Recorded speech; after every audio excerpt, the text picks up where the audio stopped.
Privacy, good touch vs. bad touch. Everyone has the right to decide who can touch their body, where and in what way. During puberty, private space becomes more important for both boys and girls, particularly while accessing to toilets for girls. Unwanted sexual attention towards both boys and girls is a violation of privacy and the right to decide about one's own body.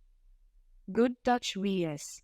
bad touch. Here are the differences between a good and bad touch, which should be taught to every toddler to protect them from any form of assault.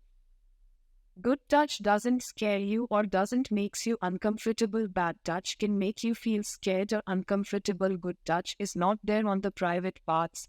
It is mostly on hand or shoulder. Bad touch can be there on your private parts like genitals, hips, lips, chest. It is never told to keep it as a secret. It may be told to keep it as a secret. It is never forceful or hurting. It may be forceful or hurting. Example: parents hug, grandparents love, family hug.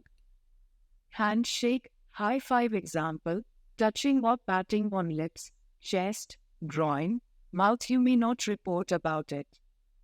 You need to say no to it and report this immediately to the concerned authority or parents or a trustworthy adult. Examples of good and bad touch. Example of good touch. Example of bad touch: hugs and kisses from parents and others you know and trust. Hugs and kisses from people we don't know or don't like or makes you feel sad or unhappy. A doctor or nurse who is trying to make you better when you are sick, or another trusted individual who is helping you in some way when someone kicks, hits, punches or slaps. Who can touch or see your private parts like groin, breast, buttocks, etc. A. Parents or medical health professionals like a doctor, nurse, etc., who is trying to get you better can touch or see the private parts with your consent.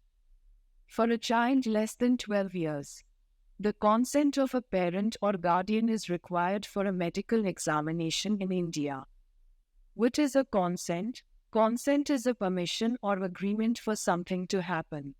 It is always required before any physical touch or invading into someone's privacy. A person has full power to refuse for any touch.